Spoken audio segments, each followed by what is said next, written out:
आज की यह कहानी बहुत मजेदार होने वाली है। ये कहानी है कॉलेज के 4 दोस्तों की। ये चारों एक ही क्लास में पढ़ते थे और आपस में बहुत पक्के दोस्त थे। एक रात ये चारों नाइट पार्टी के लिए गए और पूरी रात खूब पार्टी की, जबकि अगले दिन कॉलेज में उनका टेस्ट होने वाला था।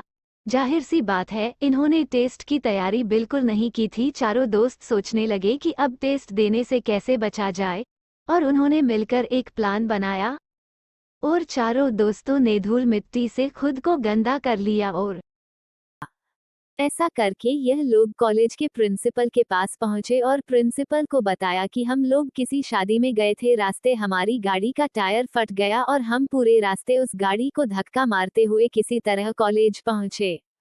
चारों दोस्तों ने प्रिंसिपल से रिक्वेस्ट की कि हम सब अभी ऐसी हालत में नहीं है कि आज टेस्ट दे पाए।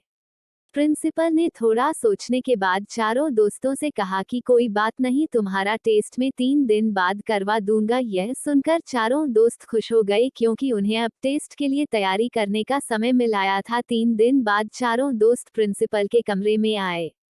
प्रिंसिपल ने चारों दोस्तों से कहा, क्योंकि यह टेस्ट स्पेशल है तो तुम सभी को अलग अलग क्लासरूम में बैठकर टेस्ट देना होगा। चारों दोस्त झट से प्रिंसिपल की बात मान गए क्योंकि उन्होंने इन 3 दिनों में टेस्ट की काफी अच्छी तैयारी कर ली थी।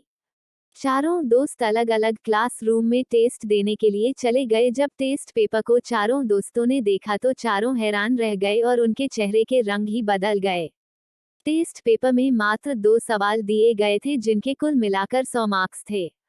पहला सवाल था आपका नाम क्या है, जिसका 1 मार्क था, और दूसरा सवाल था गाड़ी के चारों में से कौन सा टायर फटा था, जिसके 99 मार्क्स थे। उस पेपर में नीचे एक छोटी सी कमेंट लिखी हुई थी, आप तभी पास होंगे जब आपके बाकी 3 दोस्तों का दूसरा जवाब और आपका जवाब एक जैसा होगा। आप समझ ही गए होंगे इन चारों दोस्तों के साथ आगे क्या हुआ होगा। इस कहानी से हमें यह सबक मिलता है कि हम जिंदगी में जो भी करते हैं हमें उसकी जिम्मेदारी लेनी चाहिए, या फिर जिंदगी से हमें जो सबक मिलता उसके लिए हमें तैयार रहना चाहिए।